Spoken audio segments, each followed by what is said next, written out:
Hello and welcome to the About to Interview podcast. I'm your host, that guy named John. This is a supplemental version of the About to Review podcast, which drops every Wednesday and covers movies, TV shows, film festivals, and more. You can follow the podcast on all forms of social media, Facebook, Twitter, and Instagram at About to Review, and make sure to subscribe on iTunes/Apple Podcasts, Stitcher, TuneIn, Blueberry, and anywhere else you get your podcasts. This show focuses solely on the conversations that I have with authors, directors, actors, and creators, and is available on YouTube as well as subscribing to the podcast. Make sure to click the subscribe button below, give a thumbs up, and check out the full show notes with links to the guests at abouttoreview.com. Let's all go to the lobby. Let's all go to the lobby. Let's all go to the lobby to get ourselves a treat. Yeah! Let's all go to the lobby. Yeah! Let's all go to the lobby. Yeah! Let's all go to the lobby. Yeah! Let's all go to the Hello, everyone, and welcome to this edition of the About to Interview podcast, which is a subsidiary of the About to Review podcast. I have the pleasure of sitting down with MacKenzie, one of the directors of a new documentary film that premiered here in Seattle. It had its U.S. premiere in Seattle recently. Welcome to the show, MacKenzie. Thanks for having me. Yeah, absolutely. So you are one of the directors, and the other director, if you want to introduce her, even though I say introduce, even though she is not here with us, she is inside. Yeah. This film was co-directed by Nicole Sorkin, who's a longtime friend, and we really collaborated in a deep way on this somewhat massive project that spans both documentary, graphic novel, and a motion comic as well. Yeah, this project is incredibly ambitious. I had been hearing about this for a while, and a mutual friend of ours, Arun, another filmmaker from the great land of Canada up north, digitally introduced us and was like, hey, my friend Ian is going to be in Seattle. I should connect you. I am very glad that he did. So this very ambitious documentary that combines different media, both in documentary format, multimedia, motion comic, and a traditional graphic novel. When you started this project, did you have that in mind, or was it just the documentary? Yeah, I mean, I don't know how it got so big, but it's been following really the creative inspiration that certainly started with the film, because that's my background in documentary filmmaking, and it was actually pairing with Nicole and really her grand vision that brought this sense of telling the stories through, or expanding the stories of the artists as superheroes. Okay. Because that's actually where we got this sense of it was, all of them have unique names, all of them have unique kind of, dress, and they all have the superpower, using music in this different way. And so we thought, well, what if we actually really made them actually like superheroes, except in the comics, they don't really fight evil per se. Like, it's not sort of supervillains necessarily. A lot of the stories are actually them reconnecting with their own past or battling, wounds that they faced, and then, bringing the gift from those wounds. So there are stories that are actually told very differently. They're not really the traditional hero's journey as well, which to me is also representative of why this project's so important. As I was watching the film and seeing those different stories play out, you have somebody who might be battling some emotional issues. You have somebody who's battling a physical issue. You have all of these exterior components happening, and it is how they react to them and influences their music that they put out to heal themselves and also heal the people listening. So a lot of this takes place at various festivals around the country. So with Burning Man, that was one of the big highlights. Had you been to Burning Man before? Yeah, okay, this is interesting. I'm actually a six-time burner. Wow. Okay. Yeah, and I first went in 2009. Now, for those who are listening who might not know what that is, explain what a burner is. Yeah, burner is, I guess, the kind of nickname for people that identify as burners, like people that go to Burning Man. And I have actually been 6 times now, and it was the, I think, 4th time that actually was the seed of this project. Okay, wow. Like I had seen or I'd listened to the music of one artist named Applecat prior, and but I never actually saw her perform live until Burning Man. And it was one night, coming back on the playa, 3 a.m. or something, when I was walking past a camp where she was supposed to have played earlier that day, but the generator broke, so I wasn't able to see her. So I was coming back just thinking to myself, it'd be so great if she was playing, but that's so crazy, that would never happen. And I turned the corner, and suddenly there she was, and she was playing. And so it was sort of this divine moment of being in the presence of her doing whatever it is that I didn't quite know what it was yet, but it was mysterious. That really planted the thing of like, maybe this could really be something. Maybe this could be a film asking this question: what is this unique expression that female artists are bringing? And from there, actually, from the Burning Man, really, it planted that seed that sprouted, and then we actually followed a lot of the artists at different festivals, like Sonic Bloom in Colorado, Base Coast Festival in Canada. All in all, I think it was maybe 13 or 14 festivals. Sheesh. Yeah, tiring.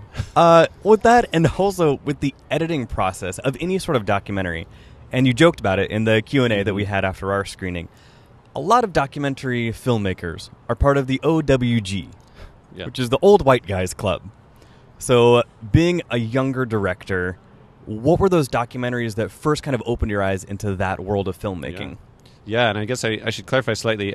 Usually what happens is OWGs, Old White Guys, are the subjects of the film. Oh, gotcha. Yeah, okay. Because often I think as men, we're conditioned to, sort of be more willing to be like, yeah, I'll talk about stuff, or, and in a way, audiences are trained to feel a sense of authority, usually from maybe an academic looking, somewhat, scientific, or usually a white man that has some kind of credentials, right? Gotcha. And there's nothing wrong with that. It's and just, usually a sweater vest. Well, exactly, yeah. And then again, there's nothing wrong with that. It's just it's better to have a diversity of voices, of course, on most subject matter. And so in this project, the question was really, what if I just made a film about women, and shared women's voices primarily? And so from there, that was really actually helped by my work with another filmmaker named Velcro Ripper. Okay. He's a longtime Canadian filmmaker. He's made many films, and he has a very social justice heart, for a lot of work he does. And so he really, I guess, imparted to me the importance of diversity. In Occupy Love, the previous film we worked on, there was many voices from Indigenous activists to grandmothers to children to again, it was really important to have that, and that really stayed with me. And I think I took that even further with, or at least more specific to having basically just women from that experience working with him. Okay. With the editing process. Yeah. You went to, you said 12 different festivals. 12 or 13 12 in or total. 13 different festivals. Cutting that footage together would be difficult as it is. Yeah. And you also talked about the motion comic aspects of the film were a late addition. Yeah. So you had a cut of the film ready. Yeah. Tell me about that transition to realize, okay, so what do we do now? What was that awakening like? I think, what happened was we got to a point where the film was basically done. We'd sound mixed, we'd color corrected and everything. And yet it hadn't, it was okay. Like, you had that, as an artist, I had the feeling of like, oh, it's there, but not quite there. I did a thing. Yeah, and it didn't feel like it was really landing. The thing that it wanted to be hadn't quite arrived. And then we realized after, a broadcaster issue came up, they went bankrupt. No fault of our own. It's just that we cut a huge chunk out of the budget and we had to scramble. So we had time really to actually reflect and say, is this really the film we want to bring to the world? And so we realized by making the film the way we had, that it was missing really. Like, we had our voice or our perspective as directors, on the film, but it was missing the kind of the way the women saw themselves, actually, which is, that's the part that they crafted through the graphic novels. Absolutely. And so we realized by actually merging them together, like how we as the directors saw them and then how they saw themselves, we wove them into a real sense of wholeness, which is actually where the film finally, as soon as we started doing it was like, oh, obvious. This is it. Like, this is the film it's meant to be. And I think, people see it now clearly woven with the comics and they say they can't imagine it being any different. And, for us too, I mean, it's so clear that was the spark, to really bring it home. Excellent. And you talked briefly about the budget issues that you guys came across due to some exterior forces, a company going bankrupt, and not just your film, but it affected something like 100 different Canadian productions. Yeah. So, and then you guys switched to IndieGoGo.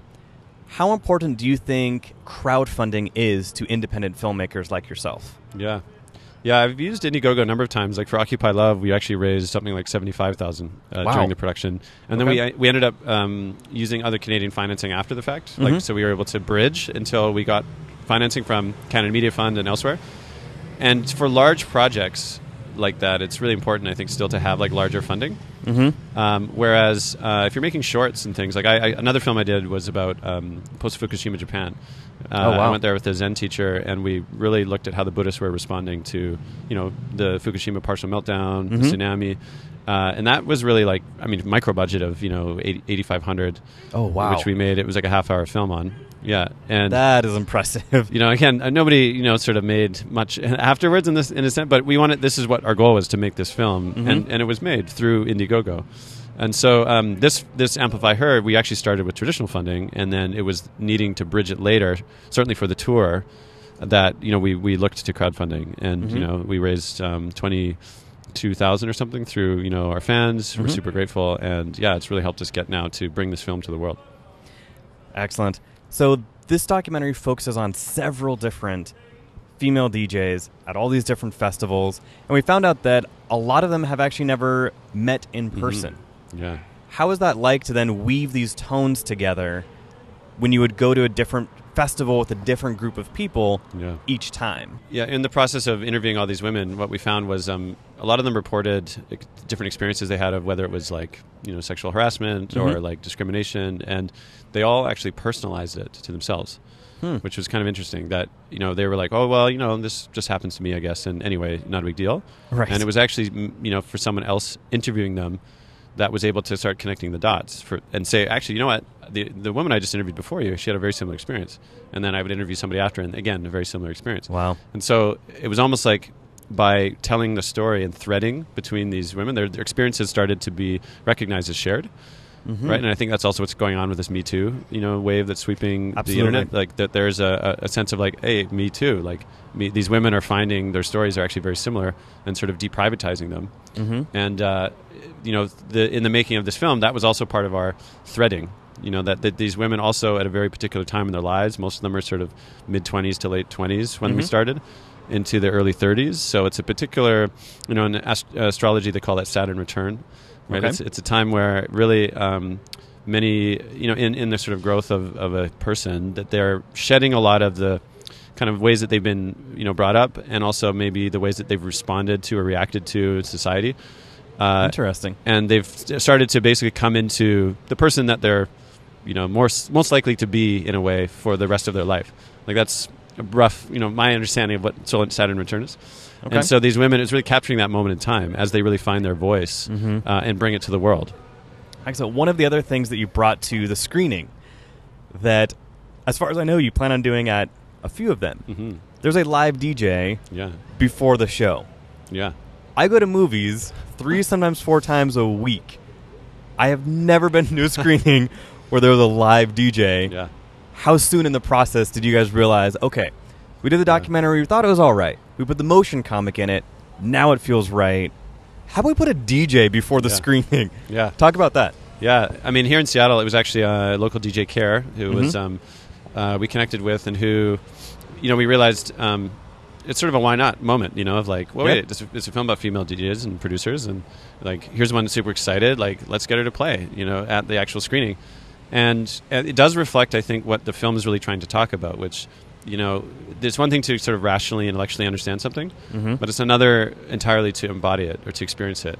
And so much of music culture, based music culture, is about embodiment, is about incarnation. And so, the fusion of both is really where a holistic, understanding comes from.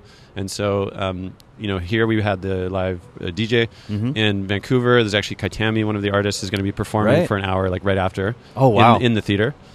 Yeah. So people can just hang out after the screening. Yeah.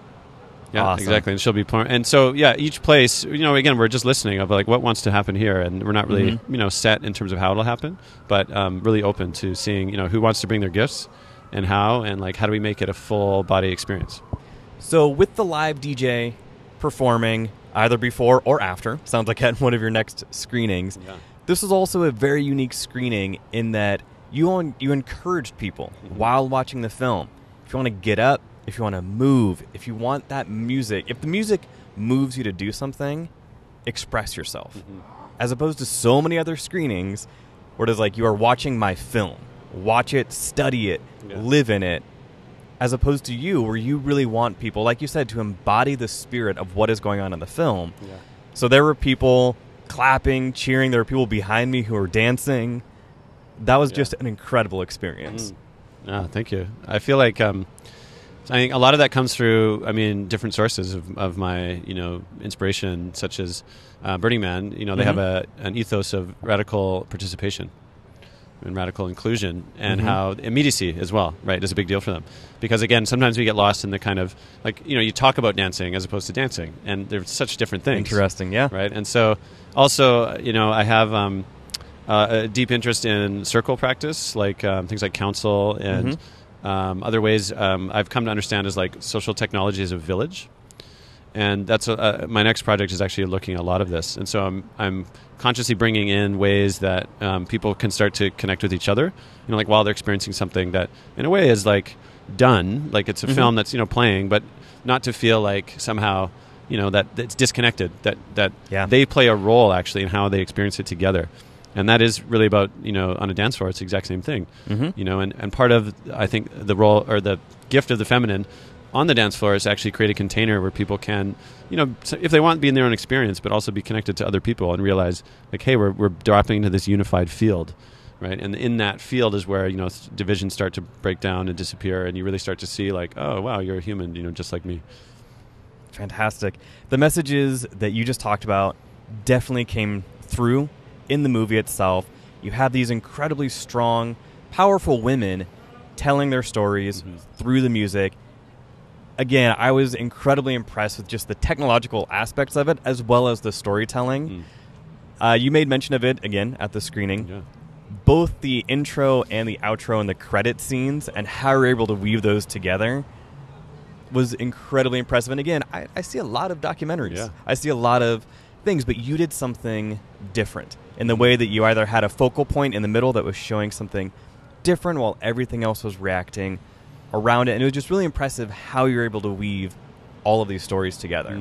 Thank you. One of the other things that, as I'm watching it, and the outrageous characters, and I mean that in the best way possible, these outrageous characters who are larger than life, both in their comic book personas and in real life. There has to be stuff on the cutting room floor. So I have to ask, at some point, are we going to get a blooper reel, an outtake reel? Yeah. I mean, I've actually joked that there's an interview with Blantron at the beach, one of the main characters, and there's so much in that interview that it could easily be, like a 10-part series or something. Wow. Because she roundabout ways has a way of speaking about a lot of things that you're kind of like, at the time even, we're like, I don't know what she's on about. And then all of a sudden she would land it in this, like, history of patriarchy or something, and like, in a way that we're like, didn't see coming. So there's quite a lot of gems there. But again, as a filmmaker, you have to sort of, how does it all fit together in the bigger picture? Right. We have released a bunch of outtakes as well, like, on the web, just short little, 2-minute pieces that really kind of give a last little, I think seeing one of those reminded me. I was like, I gotta ask if those are going to be compiled into a new thing. Yeah, I'd say. I mean, part of the joy, I think, of social media is that you can just kind of release these things over time and get people stoked and excited. So and we also have profiles of a lot of the artists that we sort of gathered along the way, but weren't necessarily. There wasn't room for their full story. But people like The Librarian, who's one of the main or co-founders of Bass Coast in Canada. Oh, right. Yeah, we released a short with her online, and there's more to come as well. So, that model of profiling, female artists who are doing, amazing things as well, like, we'd love for that to continue even, beyond, our involvement. Excellent. So speak on briefly the soundtrack. When will that be available? I know that we saw a slide in the screening, available for pre-order. When can people expect that? Yeah, the soundtrack right now, we're just in finalizing, form with the contracts and things like that. Okay. And all the artists are stoked to, have all of it appear on this Amplify Her. And there'll be a vinyl record actually, which is coming. I saw that. Yeah. So that's exciting. And so probably, I think in like a month or so, we'll have it complete. Soon. Yeah. Fantastic. So the film is Amplify Her. You are on a crazy tour right now, hitting a bunch of screenings, doing DJ sets. This film, the intense feminine spirit that embodies this movie, it's shown through, and that was incredible to watch and experience. Beautiful. So I've been sitting down with Ian MacKenzie. Tell people where they can follow you and the most up-to-date information on Amplify Her. Yeah, thank you.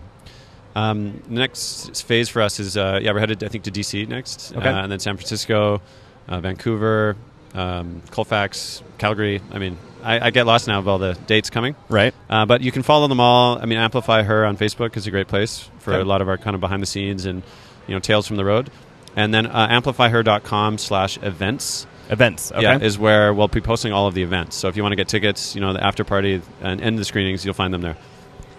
Thank you so much, Ian, for taking the time. Yeah. As dear listeners, you can tell, we're currently in the middle of Belltown, outside of a restaurant, so the city is happening and alive around us, just like in your film. Yeah.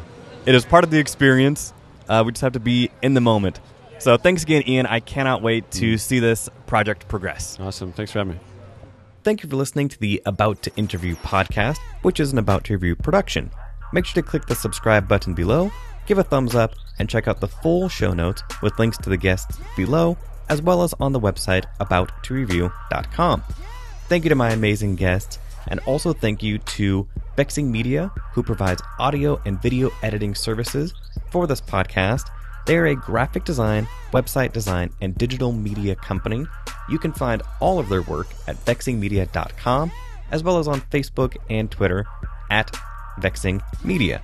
Make sure to follow the podcast on all forms of social media, Facebook, Twitter, and Instagram at About to Review, and subscribe to the podcast About to Review, which comes out every Wednesday.